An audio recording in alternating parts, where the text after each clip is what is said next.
Ağstafa rayonunda arpa biçininə start verilib. Kənd təsərrüfatı yanında Agroservis Açıq Səhmdar Cəmiyyətinin Şəmkir Regional Nümayəndəliyinin Ağstafa rayon bölməsinin kombayn və digər texnikaları biçinə cəlb edilib. Hər bir yerdə yol və keçidlər qaydaya salınıb. Yanğın təhlükəsi ilə əlaqədar qabaqlayıcı tədbir görülüb. Bölmənin rəhbəri Cavanşir Əmrahovun sözlərinə görə biçinə öncə şəhid ailələrinin və Qarabağ müharibəsi qazilərinin sahələrindən başlanılıb. Bölmə rəhbəri həmçinin fermerlərə müraciət edərək qeyd edib ki, arpa və taxıl sahələrində vaxtında alaq otlarına qarşı mübarizə tədbiri görülməlidir ki, həm məhsul bol olsun, həmçinin kombaynlar biçini rahat aparsın. Arpa biçimləri davam edir sürətlə. Rayonda Agroservisə məxsus və şəxsi 30-a yaxın kombayn işləyir.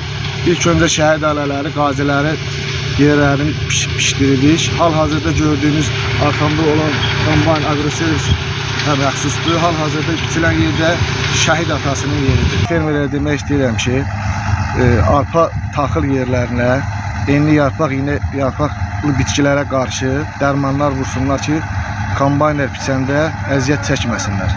Ağstafa servisə müraciət eləmişəm. Cavanşir müəllimin canı sağ olsun. Mənim müraciətimi birinci qəbul elədi və müraciət edən kimi mənim sahəmə kombayn biçməyə saldı. Məhsuldarlıq da indi valla dəqiq bilmirəm nə qədərdir. İndi məhsuldarlıq qapıya bir ambara gedəndən sonra bilinəcək məhsuldarlığımız. İndi kombayn biçir, görək məhsuldarlığımız nə qədər. Alaq otlarının olmasının səbəb nədir? Havalar yağıntı keçdi. Ona görə də alaq otları da daha çoxdur. Kamran Əskiparalı, Amin Qəhrəmanov bugün informasiya proqramı üçün.